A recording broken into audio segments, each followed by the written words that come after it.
Okay, next thing here is adding the relationship of mass to our recipes.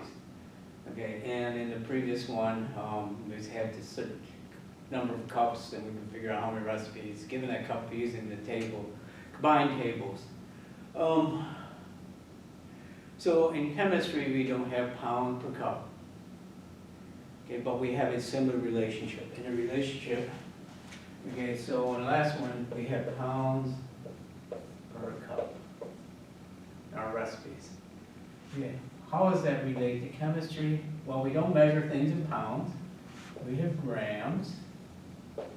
And I told you we don't measure the cups, we use moles. So what we will use is grams per mole.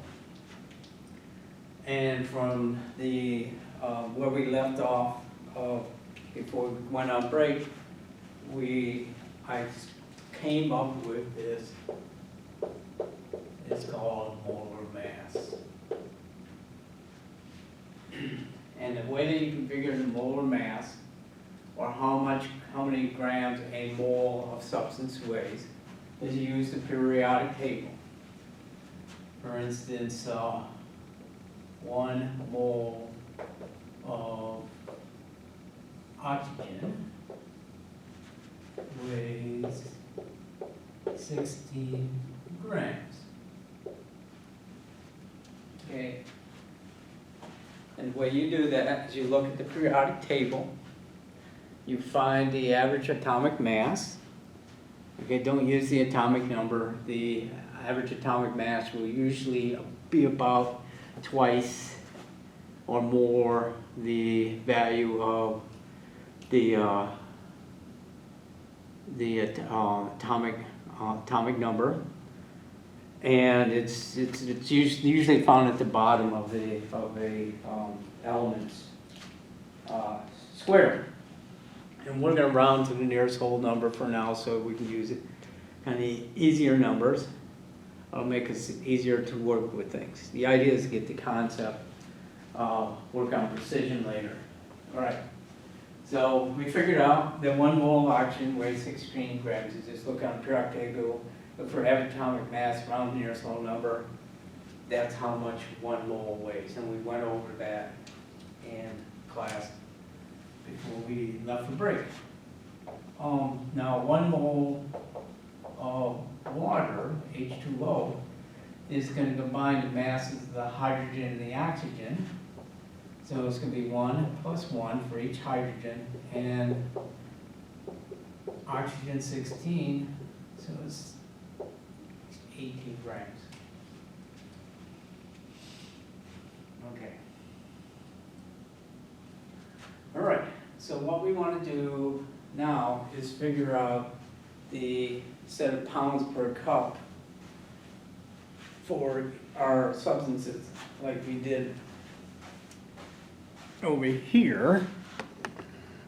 Okay, where we have 2 pounds for, this has to be given to you, 3 pounds per cup, 4 pounds per cup, 3 pounds per cup.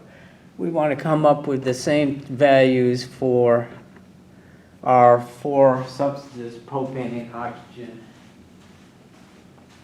carbon dioxide, and water.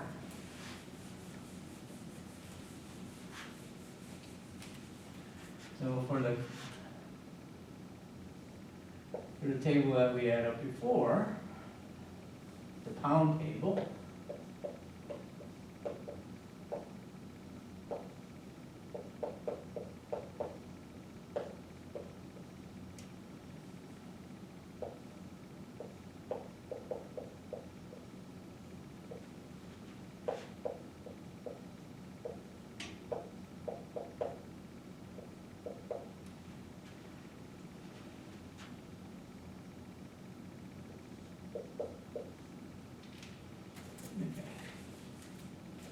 we want to come up with a molar mass table.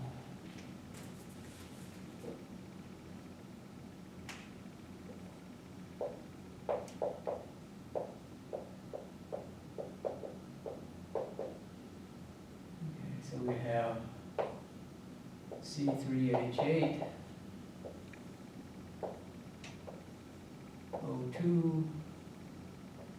CO2,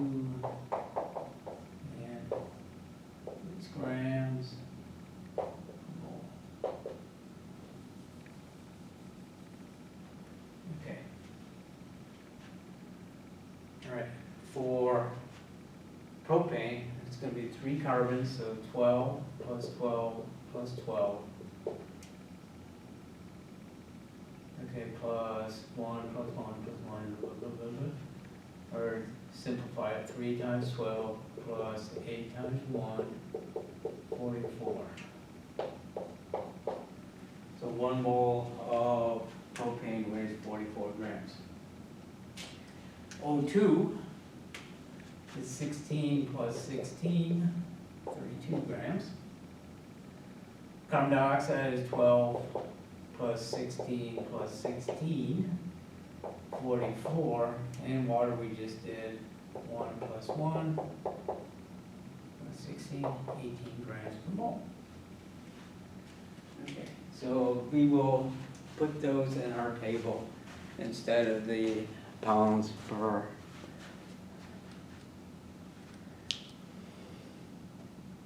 cups. All right, so let's go over here. Okay. And what I'm going to do now is, just like over here, where I attached the pound table to the recipe table, I am going to attach the molar mass table to the recipe table for our chemical reactions. Okay, so here's our recipes. Okay, and now the molar mass table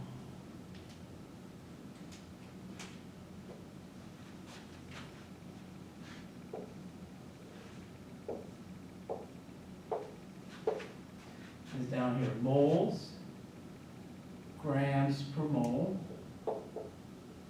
just like pounds per cup, and then moles.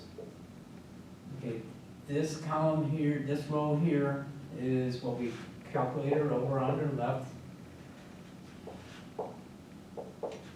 molar masses.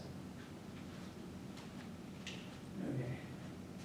So this will always be our starting point to do these types of problems. You will set up a table like this. And the name of this table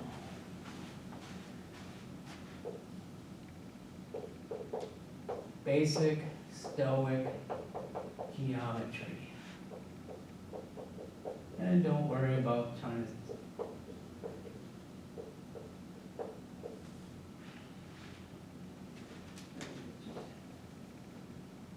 call it stoichiometry table. All right, and instead of kind of recipe pounds table, we use the chemistry name for this. Okay. All right, whenever you do these problems, first there's 2 things you need. The first one is the balanced equation, and the second thing you'll need is molar masses. The second and fourth rows will always stay the same for a given chemical reaction. The second row will always be the coefficients. The fourth will always be the molar masses. Okay, so you need 2 things. You need balanced equation, molar masses. Now, the molar mass is not going to be, it's not going to be 32 times 5, so don't put 5 times 32 here. Okay, that 5 is right here already. So this number here, this is how much of one of these weigh. Okay. This number here, which I wrote down wrong. Okay. This number here is this 1 CO2. How much does it weigh? Same thing with here, how much does this weigh? The 4 is already in there. All right. So we will always set these up. Okay. What I'm going to do now is that we're going to use this table and to practice it. I will do a couple of my own. And then I will send you a worksheet where you can do some of these. Okay, practice on your own. Okay, but I am going to shut this one off now so that I can do a video on how to use this table.